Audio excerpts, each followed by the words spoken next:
Hello YouTube, Dogfoot9 here, and welcome to another episode of the Arsenal Career Mode, episode 2 today, and we get into the first matches of the season, and these are only friendlies, so we've got a bit of transfer stuff and scouting, and then we've got preparation for these matches, as they are quite important to see how well the team is doing and things like that.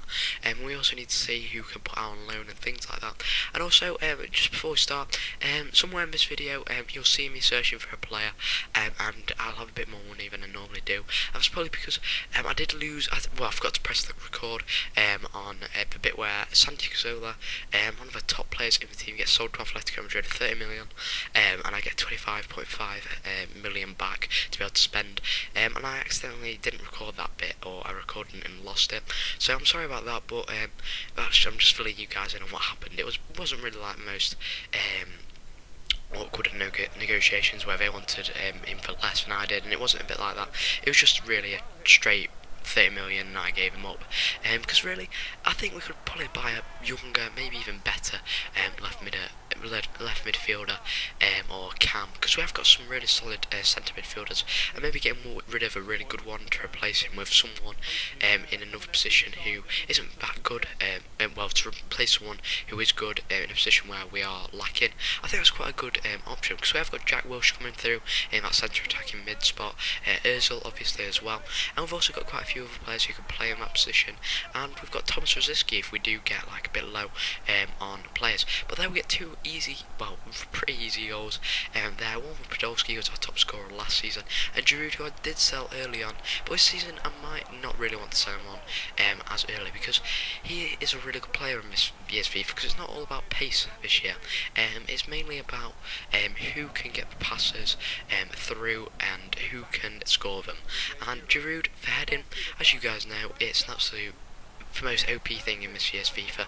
Volleys and heading, as you saw there, amazing Ozil. And that celebration, I was just testing out what celebrations I could do, and headers, as I said, are really good. I mean, you'll see in a minute Nicholas Bentner, of all people, getting actually a goal for us through a header, but unfortunately we did concede 2 in this game, and this brilliant goal here, I wish we had tried that with our players, because this year it seems to be really good crossing on every aspect, from ground to heading.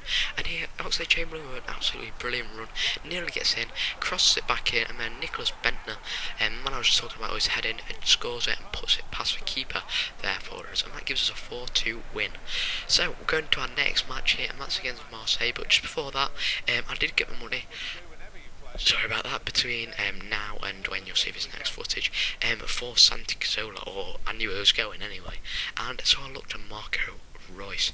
Marco Reus, I don't really need to do any scouting on, because he's a brilliant young player who everyone knows is going to be good. So I just decided to look at him. He's an 85 rated overall, so it's exactly the same as Santi Cazorla, just 4 years younger, and he can play on left mid, right mid, centre attacking mid, and striker and centre forward. So he can play a load of different roles. So at the start, he's probably not going to be a starter all the time, but he's probably going to either start in any position that I've got free, or come on as a sub. So that's going to be a pretty good super sub we've got, because I really want to try out Nicholas Bentner and Giroud as strikers, because eventually, getting a bit further into this series, I'm probably going to change up formation a bit, because I've got so many good centre midfielders and centre defensive mids and cams, but I really want to try quite a few out. So I'm going to maybe add another midfielder in there, maybe do a 4-2-3-1, and get those extra midfielders in, so I can do a bit more build-up play and use players like Flamini and Mikel Arteta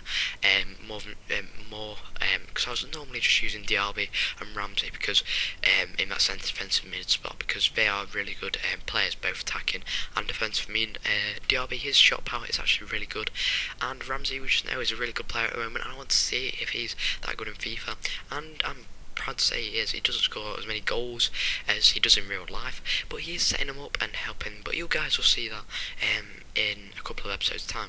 Now his next game was against Marseille, and they are quite a strong, challenging team. They've got a really good attack. Their defence is alright, but if they are on a good day and they've got a good combination of centre backs out, they will really hold you really well.